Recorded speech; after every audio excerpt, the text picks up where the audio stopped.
사도신경으로 신앙 고백 드립니다. 나는 전능하신 아버지 하나님 천지의 창조주를 믿습니다. 나는 그의 일하신 아들 우리 주 예수 그리스도를 믿습니다.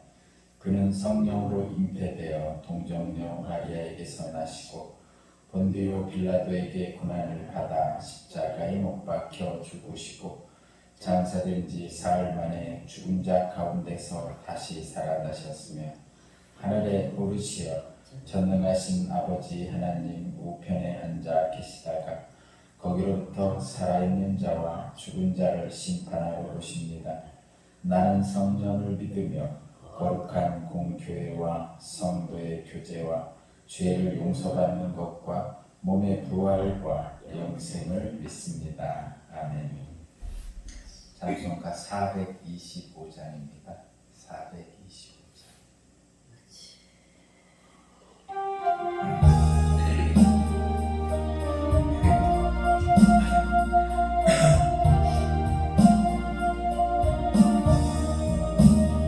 주님의 뜻을 이루소서.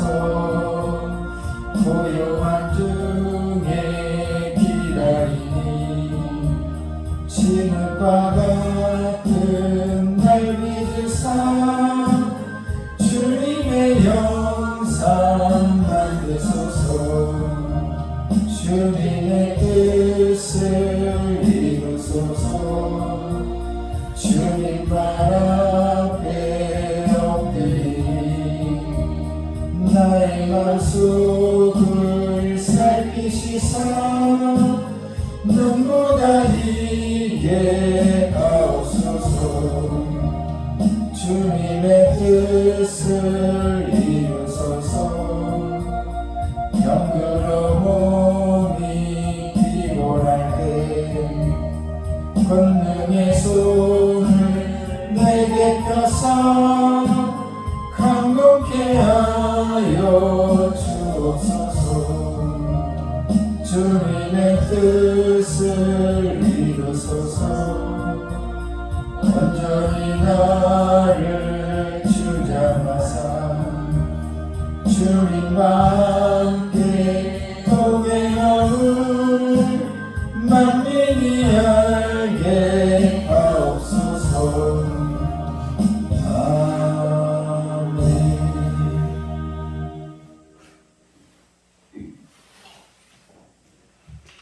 오늘 하나님 말씀은 욥기 11장 12절에서 30절입니다. 욥기 11장 12절에서 20절, 12절에서 20절까지 욥기 11장 12절에서 20절까지 말씀을 제가 봉독하겠습니다. 미련한 사람이 똑똑해지기를 바라느니 차라리 들나귀가 사람 낳기를 기다려라. 내가 마음을 바르게 먹고 내 팔을 그분 쪽으로 들고 기도하며 악에서 손을 떼고 내 집 안에 불의가 깃들지 못하게 하면 너도 아무 부끄럼 없이 얼굴을 들 수 있다. 내 마음이 편해져서 두려움이 없어질 것이다. 괴로운 일을 다 잊게 되고 그것을 마치 지나간 일처럼 일상하게 될 것이다. 내 생활이 한낮보다 더 환해지고 그 어둠은 아침같이 밝아질 것이다. 이제 내게 희망이 생기고 너는 확신마저 가지게 될 것이다. 사방을 둘러보아도 걱정할 것이 없어서 안심하고 자리에 누울 수 있게 될 것이다. 내가 누워서 쉬어도 너를 깨워서 놀라게 할 사람이 없고 많은 사람이 내게 잘 보이려고 할 것이다. 그런 악한 사람은 눈이 멀어도 도망칠 길마저 찾지 못할 것이다. 그의 희망을 하건 다만 마지막 숨을 잘 거두는 이들 뿐일 것이다.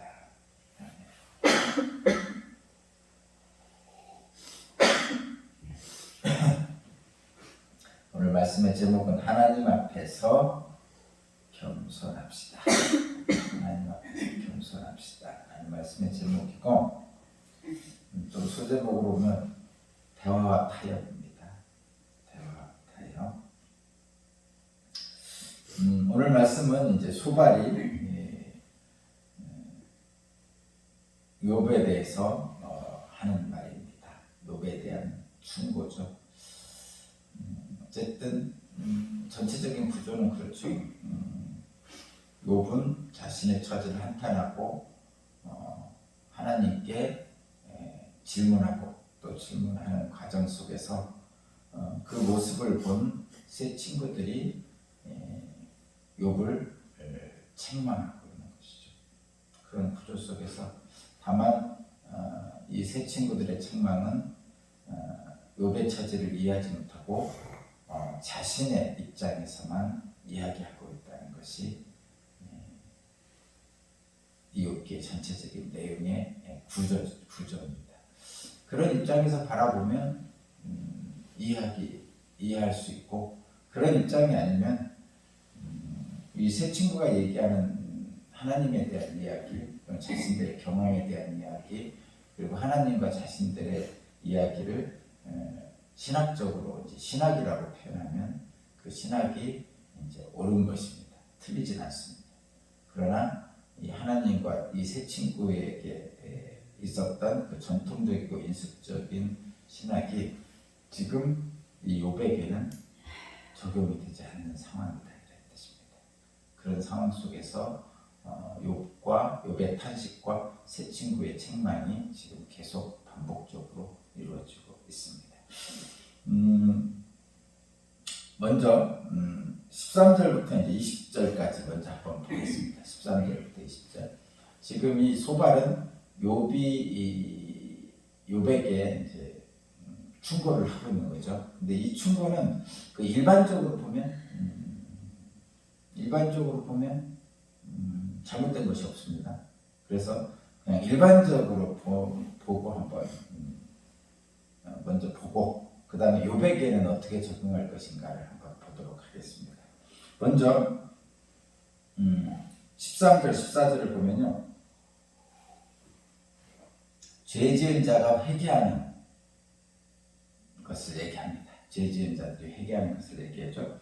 먼저 죄 지은 자는 무엇을 해야 되냐면 첫 번째, 내가 마음을 13절입니다. 내가 마음을 바라보고 내 팔을 그분 쪽으로 들고 기도하며 이렇게 되죠. 죄 지은 자가 회개하려면 기도해야 되죠. 당연한 얘기죠. 그렇죠? 하나님 쪽으로 손을 들고 기도를 하는 거죠.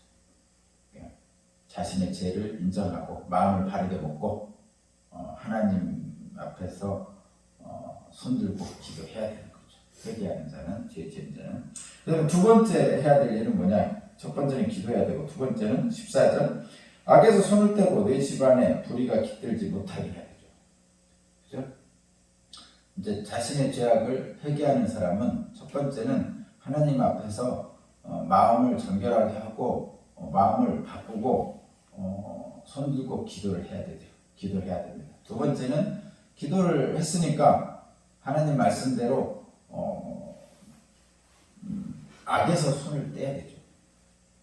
악에서 손을 떼고 불의한 것에서 떠나야 되죠. 당연한 얘기죠. 이 두 가지가 반드시 필요합니다. 회개라는 게 돌이키는 거잖아요. 돌이킨다는 것은 그래서 이 두 가지가 필요합니다. 돌아온 탕자가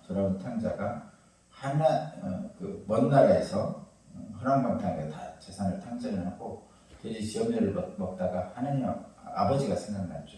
그럼 아버지께로 돌아가고 싶다는 마음이 드는 거죠. 돌이키고 싶은 거죠. 그러면 그 자리에 돌이켜서 아버지께로 뛰어가야 되는 거죠. 이 뛰어가는 것이 바로 행동하는 겁니다. 오늘 본문에서 나오듯이 첫 번째 죄악에서 벗어나고자 하는 회개하는 자는 첫 번째 아버지를 생각해야 돼요. 그리고 아버지께 가기를 희망해야 돼요. 그것이 마음을 바꾸는 겁니다. 기도하면 그것을 알 수 있게 됩니다. 그래서 마음을 바꾸게 되고, 두 번째는 마음을 바꿨으면 행동을 해야 됩니다. 그래서 악한 행동을 버리고 불의한 것을 버리고 돌이켜야 되는 거죠. 탕자가 아버지 집으로 뛰어가는 것처럼 행동을 해야 됩니다. 이 두 가지를 하게 되면 죄에서 회개하는 것이 되고, 그 회개는 하나님 아버지의 은총을 입는 길입니다. 그래서 그 회개를 통해서 회복을 하죠. 회복하는 것이 거의 15절에서 19절까지 쭉 나옵니다. 한번 읽어볼까요? 제가 읽어볼게요. 회개하는 자가 누릴 수 있는 복을 15절부터 19절까지 있어요. 쭉 읽어볼게요. 회개하면 15절 너도 아무 부끄러움 없이 얼굴을 들 수 있다. 부끄러움이 없어집니다. 회개하면 내 마음이 편해져서 두려움이 없어집니다. 회개하면 두려움이 없어집니다. 괴로운 일을 다 잊게 되고 괴로운 일을 다 잊게 됩니다. 그것을 마치 지나간 일처럼 희망하게 될 것이다. 내 생활이 한낮보다 또 환해지고 그 어둠은 아침처럼 밝아질 것이다. 그렇죠? 이제 너에게 희망이 생기고 너는 확신마저 가져야 될 것이다. 사방을 둘러봐도 걱정할 것이 없어서 안심하고 자리에 누울 수 있게 될 것이다. 회개하는 자에겐 이런 복이 나옵니다. 19절 내가 누워서 쉬어도 너를 깨워서 놀라게 할 사람이 없고 많은 사람이 내게 잘 보이려고 할 것이다. 한마디로 등 따숩고 배부른 거죠. 등 따숩고 배부른. 어떤 사람은 누워도 평안히 잠을 못 이루는 사람이 있잖아요. 하나님은 사랑하는 자에게 잠을 주시죠. 그래서 잠잘 때 누군가가 놀래켜서 깨울 일이 없다는 그런 의미로 평안하다. 하나님 앞에 죄를 회개한 사람은 이런 하나님의 복을 받게 됩니다. 그런데 그렇지 못한 사람도 있죠. 회개하지 않는 사람. 그 회개하지 않는 사람은 20절에 나옵니다. 회개하지 않고 악한 사람은 눈이 멀어서 도망칠 길마저 찾지 못할 것이다. 그의 희망이라고 다만 마지막 숨을 잘 거두는 일일 뿐일 것이다. 죄에 빠져서 악한 일을 하는 사람도 하나님께서는 회개할 기회를 주십니다.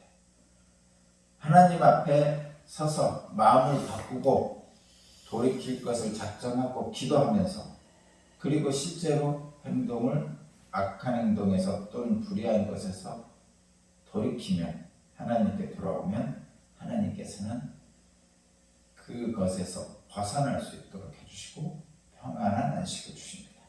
그러나 그렇지 않으면 끝까지 악한 자로 남아있으면 그는 평안을 얻지 못할 것입니다. 도망치려 해도 도망칠 길을 찾지 못하고 끝까지 희망이라고는 없습니다. 오직 멸망뿐이라고 말씀하죠. 이것이 이제 저희들이 알고 있는 실제 시적인 거죠. 죄 지은 자는 하나님 앞에 겸손하게 무릎 꿇고 회개해야 합니다. 그럴 때 새로운 희망의 길이 열리고 마음과 생각을 평안하게 지낼 수 있습니다. 모든 인간이 이것을 분명히 기억해야 됩니다. 그런데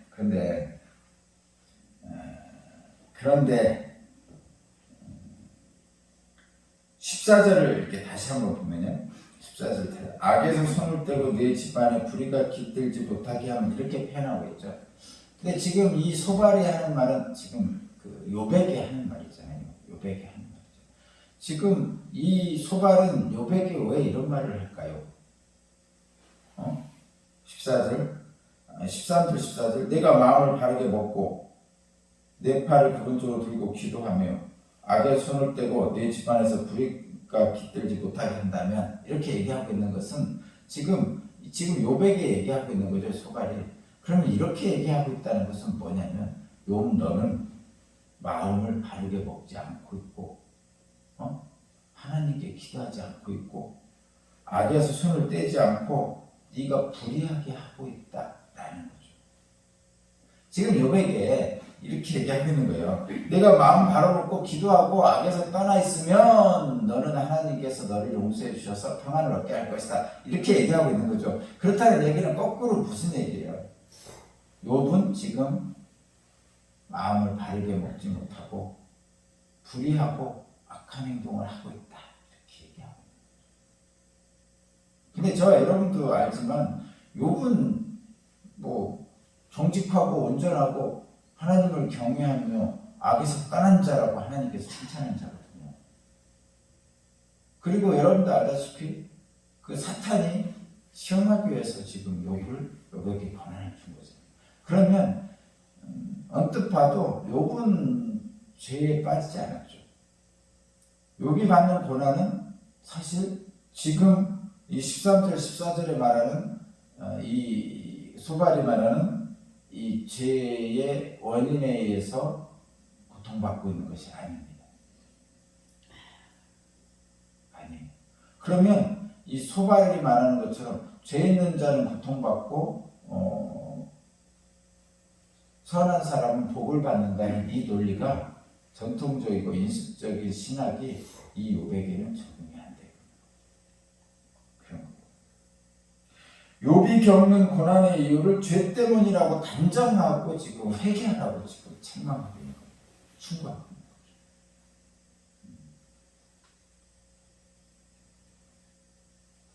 그런 거죠. 그런데 여러분 한번 잘 생각해 봅시다. 이 지금 13절에서 20절까지 나오는 이 일반적인 신학은 이런 거죠. 죄는 불행과 재앙의 원인입니다. 죄를 지으면 불행하고 재앙이 닥칩니다. 이건 분명한 거죠. 그죠? 타락한 인간이 하나님을 떠나서 이 땅에서 자기의 욕심대로 살려고 하다 보면 죄인이죠. 그런 죄인은 죄를 짓게 되고 그 죄를 짓게 되니까 하나님께서 인간을 노아의 홍수로 소돔과 고모라를 불로 그렇게 심판을 하신 거죠. 그래서 죄는 분명히 불행과 재앙의 원인입니다. 그건 분명한 거예요. 한마디로 해서 그렇죠.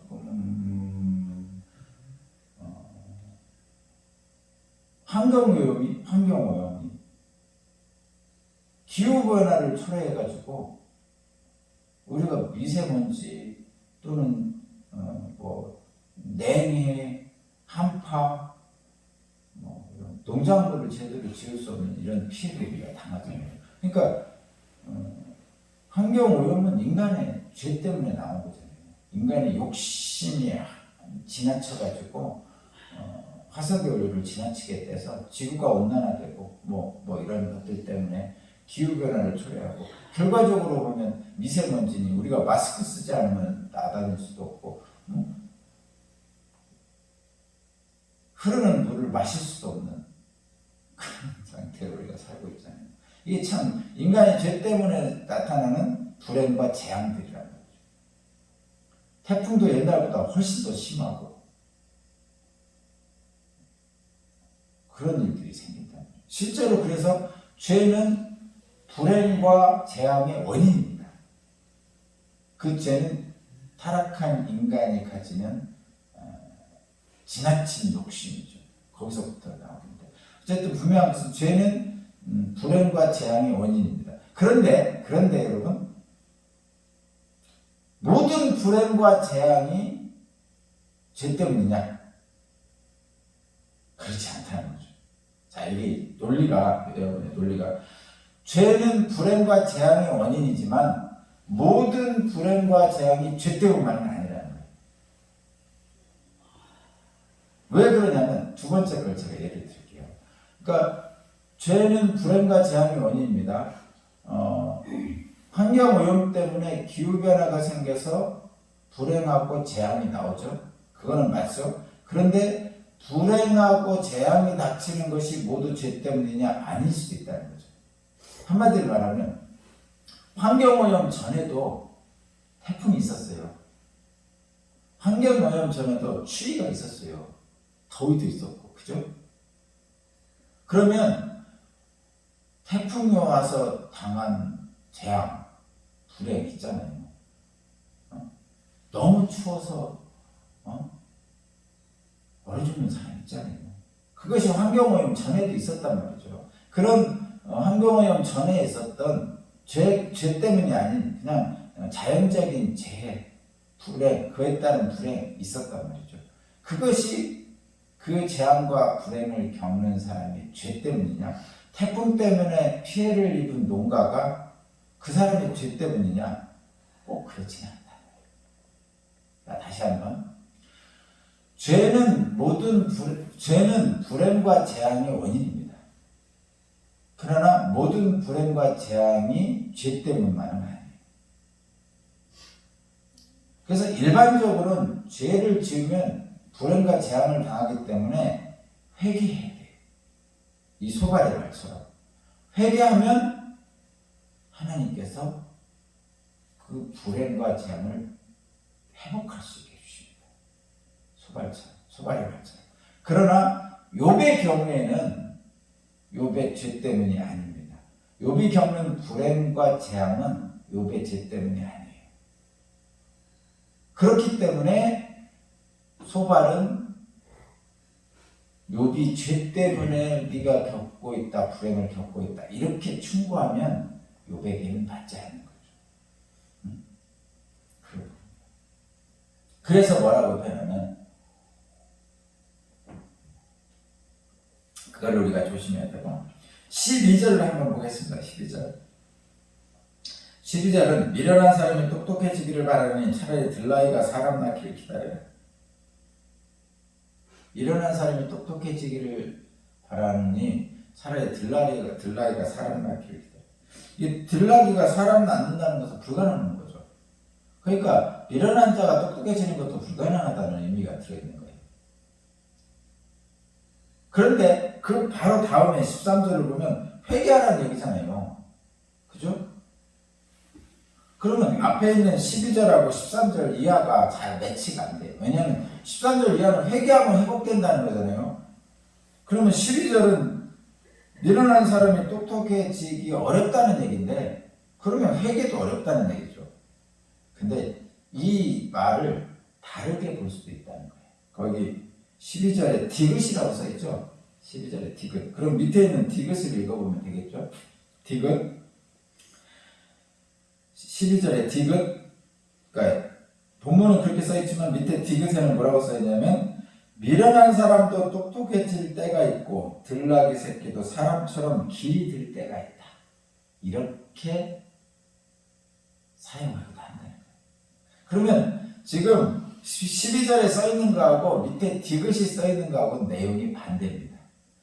12절에 써있는 내용은 미련한 자가 똑똑해질 가능성이 없다는 뜻으로 쓰여져 있는 것처럼 보이지만 그러나 다른 의미로 밑에 주석에 있는 디귿을 보면 미련한 사람도 똑똑해질 수 있다는 거죠. 들나귀도 길들일 수 있다는 얘기죠. 지금 전혀 반대의 의미가 지금 남아있어요. 그런데 12절 이하를 보면 이 소발이 얘기한 이하를 보면 회개하면 회복된다는 거잖아요. 그러면 그 주석에 있는 디귿번처럼 해석할 수 있다는 거예요. 그랬을 때 전체적인 문맥이 맞는 거예요. 그러면 우리는 12절의 말씀을 밑에 있는 주석처럼 보면 됩니다. 미련한 자도 똑똑해질 수 있다. 미련한 자도 회개하면 회복될 수 있다. 이 얘기를 지금 하고 싶은 거예요. 이 속담을 들여서 소발이 하고자 하는 얘기는 그 얘기입니다. 그래서 저와 여러분들은 이렇게 생각해야 돼요.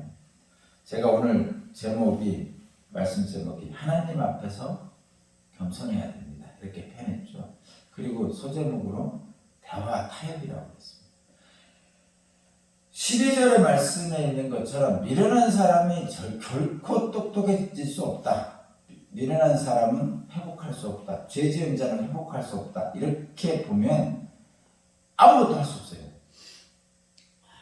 아무것도 할 수 없어요. 그러나 미련한 자도 똑똑할 수 있고 들나귀도 길들여질 수 있다라고 생각하면은 밑에 있는 13절 이하의 말씀이 받아들여집니다. 그러면 이게 뭐냐? 대화와 타협이죠. 대화와 타협입니다. 우리는 대화를 하는데 대화라는 것은 전제가 뭐냐면 타협을 할 수 있다는 것을 전제를 가지고 있는 거예요. 근데 어떤 사람은 타협할 생각 없이 막 대화하는 경우 있잖아요. 타협할 생각 없이 대화하자고 하는. 너는 무조건 나쁜 놈이고 나는 좋은 놈이야. 라는 전제를 깔고 나서 대화를 하자고 그런단 말이에요. 그럼 그건 대화가 아니죠. 그죠? 대화가 아니죠. 너는 나쁜 놈, 나는 좋은 놈 하면서 대화하자고 그러면 대화가 아니죠. 그거는 왜냐면 전제가 잘못된 거죠. 그래서 대화는 뭐를 시작해야 되냐면 대화는 변화의 가능성이 있어야 돼요. 대화는 타협의 가능성이 있어야 돼요. 타협의 가능성이 있어야 대화가 될 거 아니에요. 서로 문제가 있을 때. 근데 그 타협은 변화의 가능성은 어디서부터 시작되냐면 내가 낮아질 수 있다는 데서부터 시작해요. 내가 낮아질 수 있다. 그러니까 내가 잘못됐는지 뭐든지 그건 모르겠어요. 그렇게 하면은 일단 안 되니까. 타협은 변화의 가능성은 내가 낮아질 수 있다는 것에서부터 시작돼요. 그러니까 말하자면 내 의견을 조금 적겠다라는 것에서부터 시작돼요. 이런 얘기가 있어요. 여기 재밌는 얘기가 하나 있어서 한번 볼게요.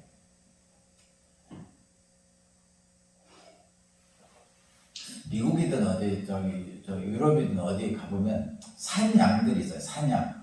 뭐 우리도 보면 양이라고 볼 수도 있고 염소라고도 볼 수 있는 뭐 그런 것들이에요. 그 이스라엘 가도 그 엔게디 뭐 그쪽 가면은 그런 사냥들이 있어요. 들 사냥들 뭐 야생 사냥들입니다. 근데 그런 경우를 볼 수 있죠. 절벽 같은 데를 걸어다녀요. 우리는 상상도 할 수 없는 절벽을 걸어다녀요. 심지어 여러분 이게 상상이 되려는 거였는데 그거 있잖아요. 댐 있잖아요. 댐. 물을 막아놓은 댐 그 벽을 걸어다녀요. 진짜로 사냥들은 양들 염소와 사냥 그렇게 생겨요. 사냥들은 그 댐 그 벽을 걸어다닌다니까요. 그 절벽이잖아요. 댐이 이렇게 서 있으면 물을 막아놓은 댐에 그 벽면을 걸어다닌다니까요. 실제로 그 사냥들이 발이 그렇게 잘 돼 있나 봐요. 균형 감각도 있고 그래가지고 그렇게 걸어 다닙니다. 실제로 절벽에서도 그렇게 다닙니다. 어떤 사람이 그걸 봤대요. 저는 보지 못했는데. 그러니까 절벽을 사냥들이 이렇게 다닌단 말이에요. 그러면 절벽에 길이 있을 거 아니에요. 사냥들이 다니면 길이 있단 말이에요. 근데 그 길은 늘 좁죠. 아니 절벽에 길이 있는데 뭐 둘이 지나갈 만큼 넓겠어요? 그냥 발 하나 달 만큼 이렇게 되는 거죠. 근데 사냥이 둘이 어떤 사냥은 올라가려고 그러고 어떤 사람은 내려가려고 그러고 둘이 겹쳤대요. 근데 길은 좁잖아요. 둘이 이렇게 서로 이렇게 둘이 이렇게 엇갈려 지나갈 수 있을 정도가 아니란 말이죠. 오직 한 길뿐이 둘이 부딪혔죠. 그러면 보통 사냥들은 그 길을 서로 양보 안 하고 막 싸우기도 하잖아요. 물론 싸울 때도 있는가 봐요. 근데 어떤 사람이 갔는데 이렇게 하더래요. 둘이 부딪혔단 말이에요. 그래서 막 머뭇머뭇 그러죠. 서로 양보도 안 되고. 근데 묘한 일이 이 밑에 있는 양이 엎드리더래요. 엎드렸어요. 이 두 번째 양이 우위를 밟고 지나가대요. 그리고 이 양은 일어나서 또 자기 갈 길을 갔대요. 이게 타협이죠. 그러니까 길은 하나예요. 그 절벽 같은 길에서 엇갈린 길이 있는데 하나는 내려가려고 그러고 하나는 올라가려고 그러고 이게 의견이 다른 거 아니에요. 그럴 때는 방법이 없어요. 누군가 하나 불싸움 해가지고 떨어지든지 뭐 그래야 되는 거죠. 근데 절묘하게 이 밑에 쪽에 있는 양이 무릎 꿇으니까 위에 있는 양이 그걸 밟고 지나갔다는 거예요. 이쪽 양은 또 일어나서 지나가는 거죠. 이게 타협이죠. 그러니까 이 대화와 타협에서 대화는 타협을 전제로 하는 대화가 대화죠. 그렇지 않으면 그것은 전쟁하겠다는 얘기죠. 그럼 대화라는 것은 변화의 가능성이 있는 거예요. 타협의 가능성이. 그럼 타협은 언제 시작되느냐? 자기를 낮출 때 시작돼요. 이 양이 자기를 밟고 건너갈 수 있도록 엎드리는 데서부터 시작된다. 이 중요한 그 교훈. 외나무 다리에서 나를 낮추면 상대방이 보이고 나도 보입니다.